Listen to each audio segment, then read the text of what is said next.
அகிலம் நியூஸ் நேயர்களுக்கு வணக்கம். இன்றைய நாளுக்கான இரவு நேர பிரதான செய்திகள். விரிவான செய்திகளுக்குள் செல்லும் முன்னதாக முதலில் இன்றைய தலைப்புச் செய்திகள். நாட்டை வந்தடைந்த எரிவாயு தாங்கிய கப்பல். ஆதாரங்களுடன் சிக்கிய எவராக இருந்தாலும் தண்டனை உறுதி, அமைச்சர் நலிந்த பகிரங்க எச்சரிக்கை. நாட்டில் மீண்டும் கனமழை, விடுக்கப்பட்ட சிவப்பு எச்சரிக்கை. ஆட்டோ சாரதி கடத்தப்பட்டு படுகொலை, இரவு நேரம் நடந்த பயங்கரம். பாதாள உலக கும்பலுடன் நெருங்கிய தொடர்பில் சிறை அதிகாரிகள், தீவிர கண்காணிப்பில் புலனாய்வுத்துறை. பேருந்துடன் மோட்டார் சைக்கிள் மோதி விபத்து, இளைஞர் பலி, யுவதி படுகாயம். காங்கேசன்துறை துறைமுக அபிவிருத்தி, இந்தியாவுடனான புரிந்துணர்வு ஒப்பந்தம். தமிழர் பகுதியில் கைப்பற்றப்பட்ட 20 மில்லியன் ரூபாய் பெறுமதியான பொருட்களால் அதிர்ச்சி. நடுவீதியில் துடிதுடித்து பலியான இளம் யுவதி, 24 வயது இளைஞனால் வந்த வினை. யாழ் மாநகர சபையில் தீயணைப்பு வாகனம் இல்லை, முத்துக்குமார் உதயஸ்ரீ குற்றச்சாட்டு. தொடர்வன விரிவான செய்திகள். எரிவாயு தட்டுப்பாட்டை நிவர்த்தி செய்யும் முகமாக இன்றைய தினம் 3700 மெட்ரிக் டன் எரிவாயுவை ஏற்றிய கப்பல் நாட்டை வந்தடைந்துள்ளது. இந்த நிலையில் இதை பயன்படுத்தி 3 லட்சம் வீட்டு சமையல் எரிவாயு சிலிண்டர்கள் சந்தைக்கு விநியோகிக்கப்படவுள்ளதாக தெரிவிக்கப்பட்டுள்ளது. மேலும் 3900 மற்றும் 3700 மெட்ரிக் டன் எரிவாயுவை ஏற்றிய மேலும் 2 கப்பல்கள் முறையே எதிர்வரும் 24 மற்றும் 28ஆம் திகதிகளில் நாட்டை வந்தடையவுள்ளன. எவ்வாறாயினும் இன்றைய தினமும் நாட்டின் பல பகுதிகளில் எரிவாயு தட்டுப்பாடு நிலவுவதாக தகவல்கள் வெளியாகியுள்ளன. தற்போதைய நிலைமை குறித்து கருத்து தெரிவித்துள்ள லிட்ரோ நிறுவனம், போதுமான கையிருப்பை பேணுவதற்காக புதிய கட்டளைகள் வழங்கப்பட்டுள்ளதாகவும் பிப்ரவரி மாத இறுதிக்குள் 3 எரிவாயு கப்பல்கள் வரவுள்ளதாகவும் தெரிவித்துள்ளது. எதிர்வரும் மார்ச் மாதம் 12ஆம் திகதி முதல் அதிகளவிலான லிட்ரோ எரிவாயு சிலிண்டர்களை சந்தைக்கு விநியோகிக்க எதிர்பார்ப்பதாக வர்த்தக அமைச்சர் வசந்த சமரசிங்க அண்மையில் தெரிவித்திருந்தார். எவ்வாறாயினும் எரிவாயு விநியோகிக்கப்படும் சரியான திகதி குறித்து லிட்ரோ நிறுவனம் இதுவரை தமக்கு அறிவிக்கவில்லை என வர்த்தகர்கள் கவலை தெரிவிக்கின்றனர். கடந்த காலங்களில் நாட்டை சூறையாடியவர்கள் மற்றும் ஊழல்வாதிகளுக்கு எதிராக சட்டத்தை நிலைநாட்டுவதை அரசியல் பழிவாங்கல் என கூறி ரோஹித அபேகுணவர்த்தன போன்ற ராயபக்ஷ அணியினர் தப்பிக்க முடியாது என அமைச்சரவை பேச்சாளரும் அமைச்சருமான நலிந்த ஜெயதிச பதிலடி கொடுத்துள்ளார். அனுர அரசு ராயபக்ஷர்களையும் அவர்களின் சகாக்களையும் சிறையிலேயே அடைப்பதிலேயே குறியாக உள்ளது என ரோஹித அபேகுணவர்த்தன எம்பி முன்வைத்த குற்றச்சாட்டுக்கு ஊடகங்களிடம் பதிலளிக்கும் போதே அவர் மேற்கண்டவாறு குறிப்பிட்டார். இது குறித்து அமைச்சர் நலிந்த ஜெயதிச மேலும் கூறுகையில், ராயபக்ஷக்களையும் அவர்களின் சகாக்களையும் பற்றி சிந்திப்பதற்கு எங்களுக்கு எந்த அவசியமும் இல்லை. அவர்கள் இப்போது ஒரு அரசியல் சக்தியே கிடையாது. ஆனால் தேர்தலில் மக்கள் வழங்கிய ஆணையின் பிரகாரம் மக்கள் சொத்தை திருடியவர்கள் எவராக இருந்தாலும் அவர்கள் சட்டத்தின் முன் நிறுத்தப்பட வேண்டும் என்பதே எமது அரசின் நிலைப்பாடு. அதை செய்யும் போது திருடர்களுக்கு பயம் வருவது இயல்புதான். அதைத்தான் இவர்கள் பழிவாங்கல் என்று கூச்சலிடுகின்றார்கள். விவசாயிகள், கடற்தொழிலாளர்கள் மற்றும் அரச ஊழியர்கள் பற்றி பேசுவதற்கு ரோஹிதவுக்கு எந்த அருகதையும் இல்லை. இவர்களது ஆட்சி காலத்தில் தான் விவசாயிகள் உரமில்லாமலும் மீனவர்கள் எரிபொருள் இல்லாமலும் மக்கள் வரிச்சுமையாலும் வீதிக்கு வந்தார்கள். அந்த பாவங்களை சரி செய்யவே நாம் இன்று பாடுபடுகின்றோம். ராயபக்ஷ அணியை பாதுகாப்பது எமது பணியல்ல, சட்டத்தின் ஆட்சியை நிலைநாட்டுவதே எமது பணி. குற்றவாளிகளை சட்டத்தின் முன் நிறுத்துவது அரசின் கடமையாகும். முறையான விசாரணைகளை இன்றி யாரையும் சிறையில் அடைக்க மாட்டோம். ஆனால் ஆதாரங்களுடன் சிக்கியவர்கள் எவராக இருந்தாலும் அவர்களுக்கு தகுந்த தண்டனை பெற்று தருவதில் இந்த அரசு பின்வாங்காது என்றும் அவர் மேலும் எச்சரிக்கை விடுத்துள்ளார். நாட்டின் சில பகுதிகளில் 200 மில்லிமீட்டருக்கும் அதிகமான மழை வீழ்ச்சி பதிவாகியுள்ளதாக தேசிய கட்டட ஆராய்ச்சி நிறுவனம் தெரிவித்துள்ளது. இந்த நிலையை கருத்தில் கொண்டு 4 மாவட்டங்களை சேர்ந்த 15 பிரதேச செயலக பிரிவுகளுக்கு பாதுகாப்பான இடங்களுக்கு வெளியேறுவதற்கான சிவப்பு எச்சரிக்கை விடுக்கப்பட்டுள்ளதாக அதன் சிரேஷ்ட புவியியலாளர் கலாநிதி வசந்த சேனாதீர தெரிவித்துள்ளார்.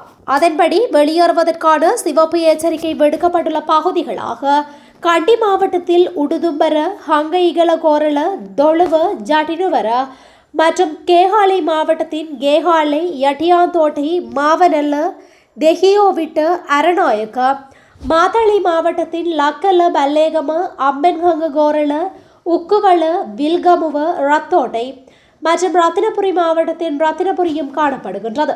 மேலும் 6 மாவட்டங்களை சேர்ந்த 12 பிரதேச செயலக பிரிவுகளுக்கு 2ஆம் கட்டத்தின் கீழ் அவதானமாக இருக்குமாறும் விடுக்கப்பட்டுள்ளது. அவ்வாறு எச்சரிக்கை விடுக்கப்பட்டுள்ள மாவட்டங்களாக பதுளை மாவட்டத்தின் ஹெல்துமுள்ள, காலி மாவட்டத்தின் நியகம, கண்டி மாவட்டத்தின் மெதுதும்பர, பாதுதும்பர, மொனராகலை மாவட்டத்தின் படல்கும்பர, நுவரெலியா மாவட்டத்தில் டில்தாண்டா ஹின்ன, வலப்பனை, நோவுட், அம்பகமுவ, ரத்தினபுரி மாவட்டத்தின் கிரியல்ல, கலான, அயகம பகுதிகளுக்கு முன்னெச்சரிக்கை அறிவிப்புகள் விடுக்கப்பட்டுள்ளன. புத்தளம் காவல்துறையினர் இன்று புத்தளம் தில்லியடி அல்காசிம் கிராமத்திற்கு அருகிலுள்ள சாலையின் அருகே முச்சக்கர வண்டி ஓட்டுநர் ஒருவரின் சடலம் கண்டெடுக்கப்பட்டதாக தெரிவிக்கின்றனர்.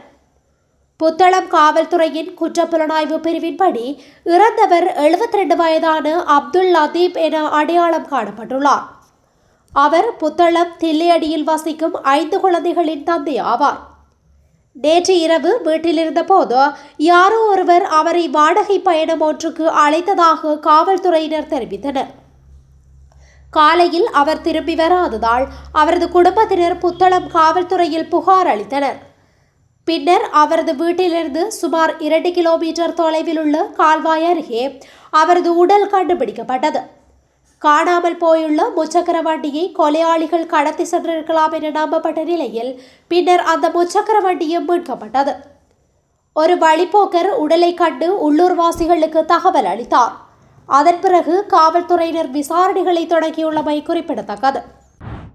பாதாள உலக நடவடிக்கைகளுக்காக காவலில் உள்ள சந்தேக நபர்களுடன் நட்புறவை பேணும் சிறை அதிகாரிகள் மீது புலனாய்வு அதிகாரிகள் மிகுந்த கவனம் செலுத்தியுள்ளனர். சந்தேக நபர்களை போலீசார் சட்டத்தின்படி விசாரிக்கும் போது முக்கியமான தகவல்கள் வெளியாவதை தடுக்க சில சிறை அதிகாரிகள் பல்வேறு தந்திரோபாயங்களை பயன்படுத்தக்கூடும் என்றும் போலீசார் கூறுகின்றனர். சில பாதாள உலக குற்றவாளிகளுக்கு தொலைபேசி வசதிகள் மற்றும் உணவு மற்றும் பான வசதிகளை வழங்கும் பல சிறை அதிகாரிகள் பற்றிய தகவல்கள் முன்னர் வெளியாகியிருந்தன. இருப்பினும் காவலில் உள்ள பாதாள உலக குற்றவாளிகள் மீதும் போலீஸ் மற்றும் சிறை புலனாய்வு பிரிவுகள் மிகுந்த கவனம் செலுத்தியுள்ளன. கொழும்பு கண்டி வீதியில் வெவல்தனிய பகுதியில் நடந்த விபத்தில் இளைஞர் ஒருவர் உயிரிழந்ததுடன் யுவதியொருவர் படுகாயமடைந்துள்ளார். நேற்றிரவு கண்டியிலிருந்து கொழும்பு நோக்கி பயணித்த மோட்டார் சைக்கிள் எதிரே வந்த பேருந்துடன் மோதியதில் இந்த விபத்து ஏற்பட்டதாக போலீசார் தெரிவித்துள்ளனர். இந்த விபத்தில் மோட்டார் சைக்கிள் சாரதி மற்றும் அவருடன் பயணித்த பெண்ணொருவரும் காயமடைந்துள்ளனர்.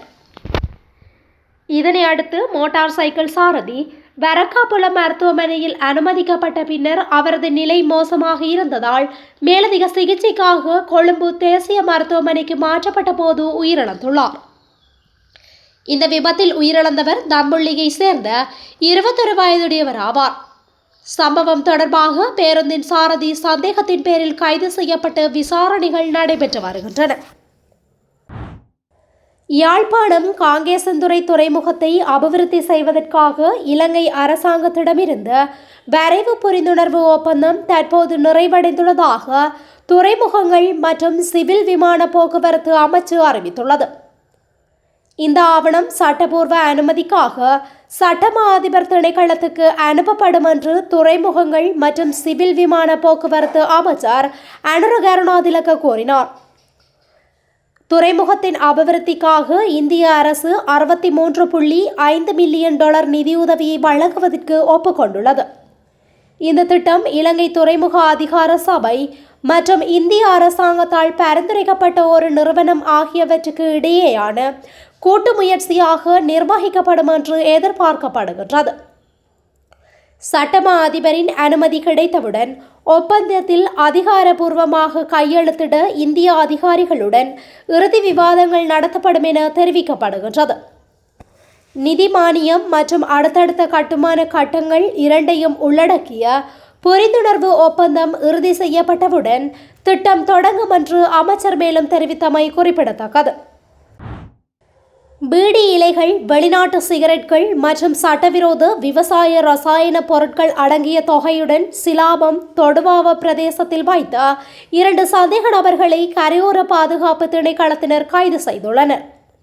இதன்போது 25 உரைகளில் அடைக்கப்பட்ட 992 கிலோ 800 கிராம் எடையுள்ள பீடி இலைகள், 1,40,000 வெளிநாட்டு சிகரெட்கள் மற்றும் வெளிநாட்டில் தயாரிக்கப்பட்ட விவசாய ரசாயன பொருட்கள் என்பவற்றுடன் 2 சந்தேக நபர்கள் மற்றும் ஒரு டிங்கி படகு என்பன அதிகாரிகளால் கைப்பற்றப்பட்டுள்ளன. கைப்பற்றப்பட்ட பொருட்களின் பெறுமதி 20 மில்லியன் ரூபாவுக்கும் அதிகம் என அந்த திணைக்களம் குறிப்பிட்டுள்ளது. கிடைக்கப்பெற்ற விசேட தகவல் ஒன்றிற்கு அமைய நேற்று கடற்படையினருடன் இணைந்து ஸ்ரீலங்கா கரையோர பாதுகாப்பு திணைக்களம் இந்த தேடுதல் நடவடிக்கையை மேற்கொண்டுள்ளது. கைது செய்யப்பட்ட 2 சந்தேக நபர்கள் மற்றும் கைப்பற்றப்பட்ட பீடி இலைகள், வெளிநாட்டு சிகரெட்கள், விவசாய ரசாயன பொருட்கள், டிங்கி படகு என்பன மேலதிக விசாரணைகள் மற்றும் முன்வைக்கப்படவுள்ள சட்ட நடவடிக்கைகளுக்காக சிலாபம் மதுவரி திணைக்கள அலுவலகத்தில் ஒப்படைக்கப்பட்டுள்ளன. இந்த சம்பவம் தொடர்பான மேலதிக விசாரணைகள் தொடர்ந்து முன்னெடுக்கப்பட்டு வருகின்றமை குறிப்பிடத்தக்கது.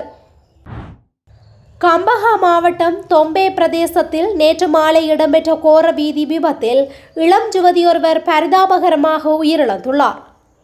தொம்பே பிரதேசத்தை சேர்ந்த 21 வயதுடைய யுவதியே இவ்வாறு உயிரிழந்துள்ளார். அவர் தனது மோட்டார் சைக்கிளில் பயணித்துக் கொண்டிருந்த போது எதிரே வந்த வேனுடன் நேருக்கு நேர் மோதி இந்த விபத்து சம்பவித்துள்ளது.